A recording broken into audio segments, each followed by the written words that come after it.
I recently heard the tail end of an interview with a researcher explaining that monkeys can't talk because their larynx's physical location and position to the nasal cavity makes speech impossible.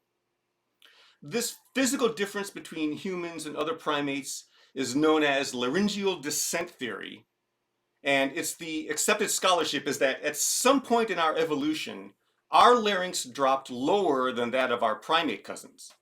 There are various theories as to why this happened, but they're all ultimately about hunting and mating.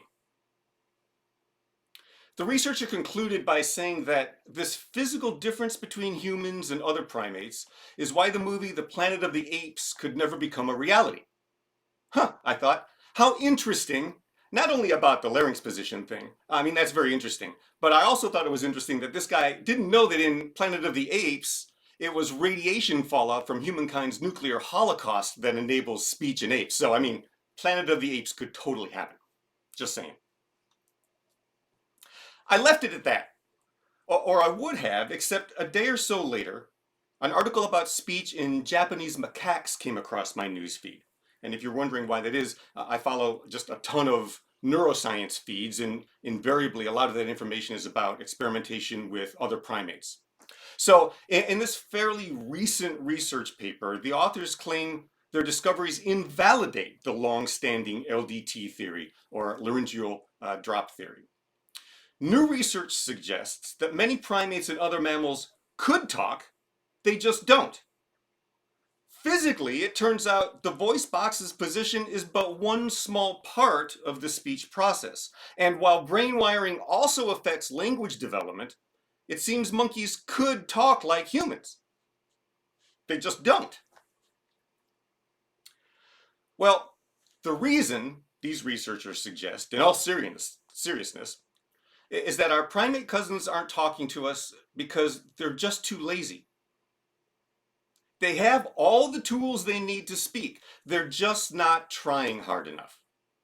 Now, I think calling an entire species lazy is a bit judgy. Maybe monkeys are just nonchalant.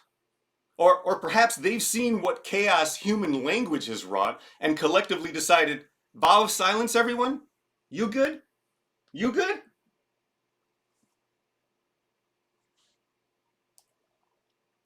Imagine having all the tools you need to accomplish a significant change in the entirety of your being, but just not being motivated enough to take that leap.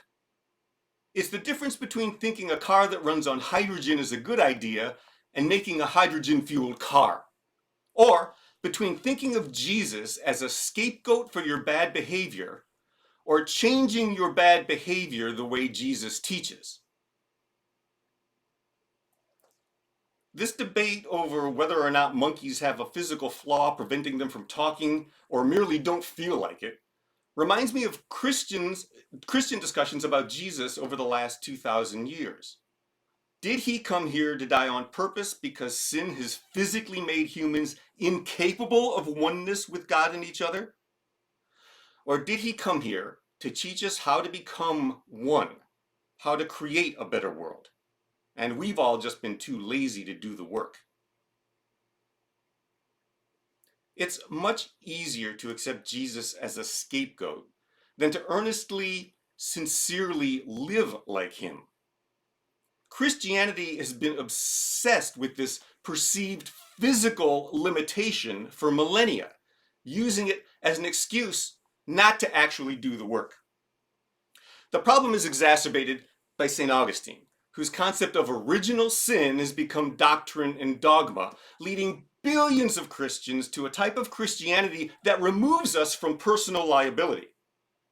All because Adam and Eve dared to have their own spiritual awakening.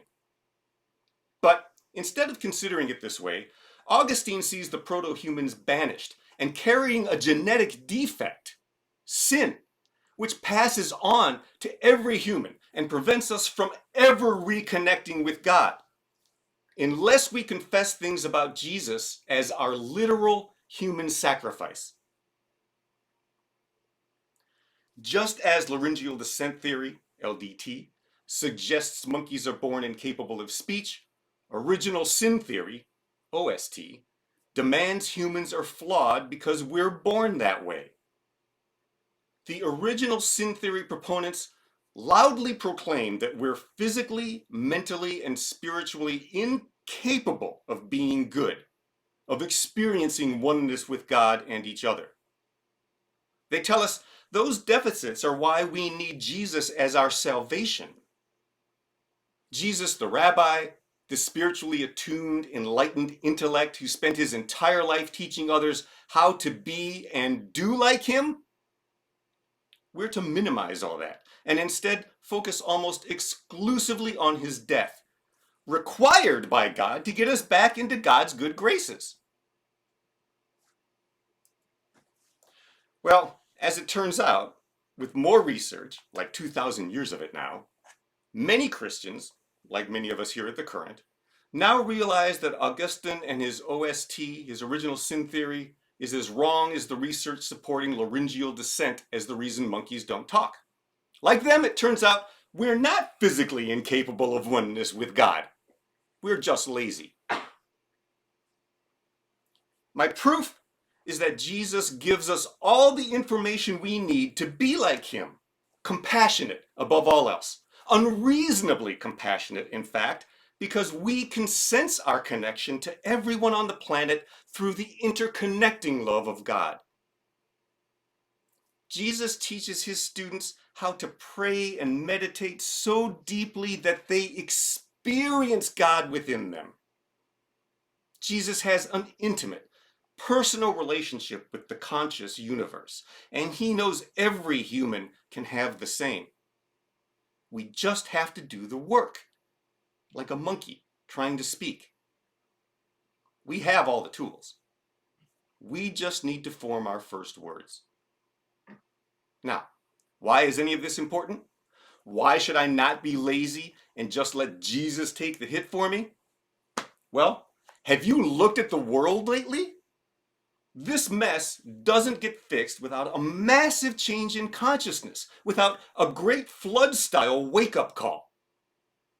We ignore our spiritual core at humanity's peril. Spirituality addresses the human need for compassion, self-sacrifice, concern for all people's welfare, but especially the needy and disenfranchised, a desire for peace over war, and cooperation over conflict. You know, the stuff every single one of us in every nation grows up hearing about, then conveniently ignores after we grow up. And while the question of why we aren't better, why we aren't a peaceful, cooperative species, when in fact all humans are one species, has been tackled by every religion and philosophy on the planet, it is perhaps the schism in Christianity that best illustrates our current dilemma. A world at continual war, in a constant state of chaos, with the most highly evolved primates ignoring their power of speech and yelling at each other like orangutans, while the monkeys sit back and take a vow of silence. Remind me again, who are the monkeys? Amen.